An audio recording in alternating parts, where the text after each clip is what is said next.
Good. All right, this is Rockin' with J-Man, and today I'm interviewing Fight Within. Sorry, how are you guys doing? Fight from Within. So when this band started, the name Fight From Within came from fighting things inside yourself, like mental health, addiction, things people don't necessarily see. But over time, you built this whole outward identity around fighting. Fight Club, Violent Pits, 1v2, 2v2. Has the meaning of the name almost kind of like reversed? Are you still fighting yourselves, or are you trying to fight like everybody else now? Both. Yeah. So like I'd say we focused more around mental health when we started, and then we noticed that human beings are complete cancer, and so we kind of just started wanting to fight everybody else. We're in Buffalo, cool, love Buffalo, Rochester, we love Rochester, man. We love New York in general. The people here, when you're starting to do stuff, I wouldn't say are the nicest back to you. So like when we started getting out, rather than people locally being like, yeah, dude, let's fucking do this together, they're like, fuck you guys, right?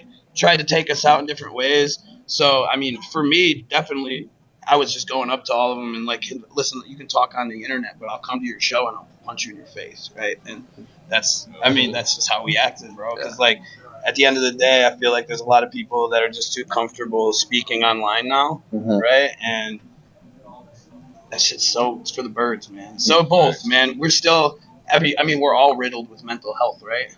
But like the local scene and doing music in general definitely took the word to a different side. We didn't do it.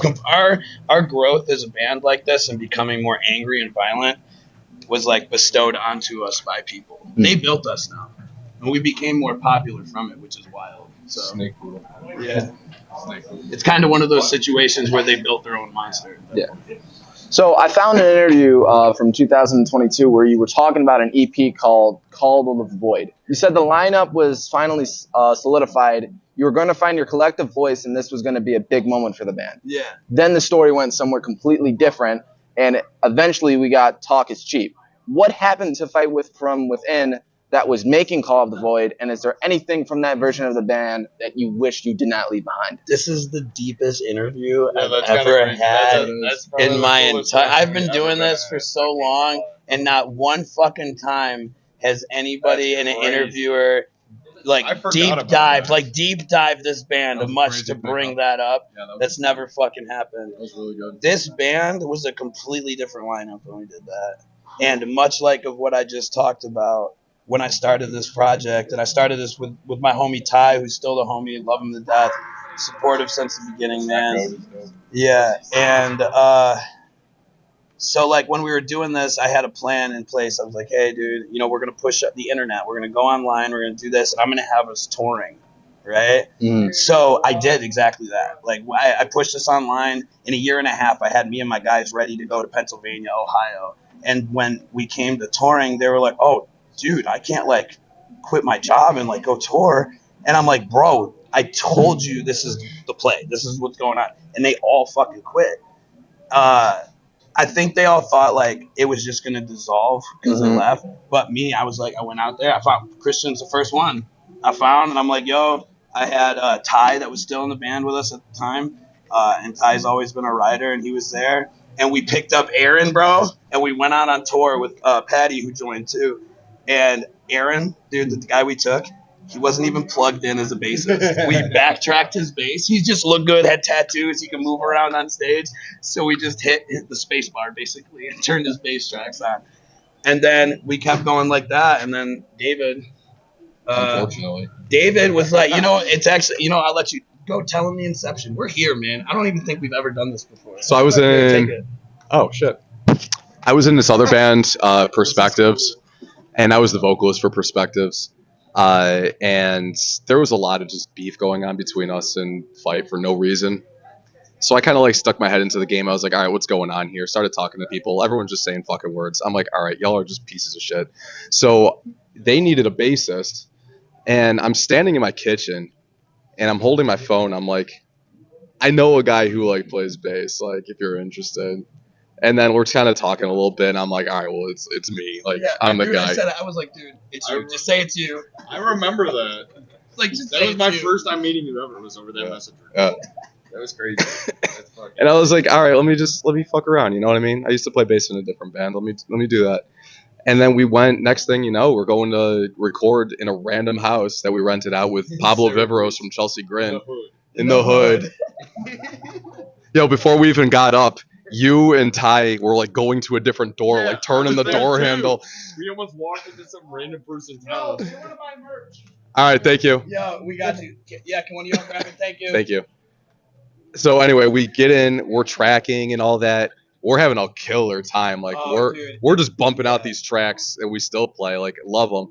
And I'm like on a voice chat with like my other band at the time, Perspectives. I'm like, yo, this is going super well, really good. And they're like, yeah, you know, maybe you should just go with them and just like being fucking cunts, dude. And I was just like, dude, all right, fine. Are we done here? It was more or less. I was like, all right, fine. I will leave this band and I will join this It band. was funny too, because like he was the vocalist of this other band, right? And when he said, "Hey man, I think I'm gonna go play bass with Fight a little bit," like I'm still here, I'm gonna still do that. They were like, "Yeah, dude, that sounds fucking awesome." Da, da. We get recording all this stuff, and next thing you know, they hit him up and they're like, "Well, basically, well, it's Fight or us, bro." And dude, he was the lead singer of this other band, and he was like, "I'll just play bass, fuck that." I was like, y'all are clowns. I'm out. And we're doing shit and they're not. So Yeah, basically. Now, that's how he joined, and that's kind of where we're at right now. Like, you know, when that, it's crazy you say that because that's like a fucking distant memory at this point, right?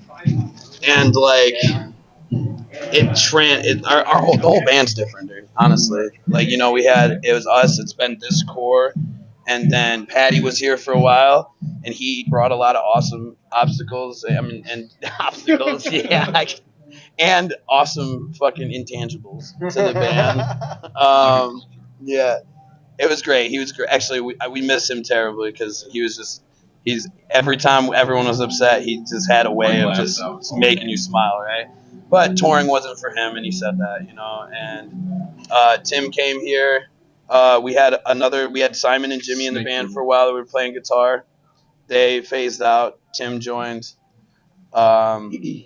And then we had John, John was in the band playing lead, and he actually just, we parted ways not too long ago, and we have an announcement on a new lead guitarist that's coming out next month, which is cool. I think, you know, that was just a chapter that I'm pretty sure there's a lot of authors out there that started writing a book, and then they got like 3 chapters deep, and they're like, fuck this, and just tossed it and went on to the next one. Well, that's kind of like what happened, you know? And this is what we got now. And we've been rocking strong, playing lots of fucking cool festivals, touring the country. So we're here, you know. Now, something else that you said back then caught my attention. You called yourself a social media analytics buff. You said that you love watching the numbers grow, but that's kind of dangerous information for a songwriter to have now because you can literally see what gets attention. Have you ever caught yourself making a musical or business decision because the numbers told you instead of it was because of what Fight from Within wanted to do? And if the algorithm and your gut disagree, which one wins? Holy shit, dude. These are great Yeah, these Thank are you. crazy Appreciate questions. So, unfortunately, everything in the music industry is number games, and that's just what it is.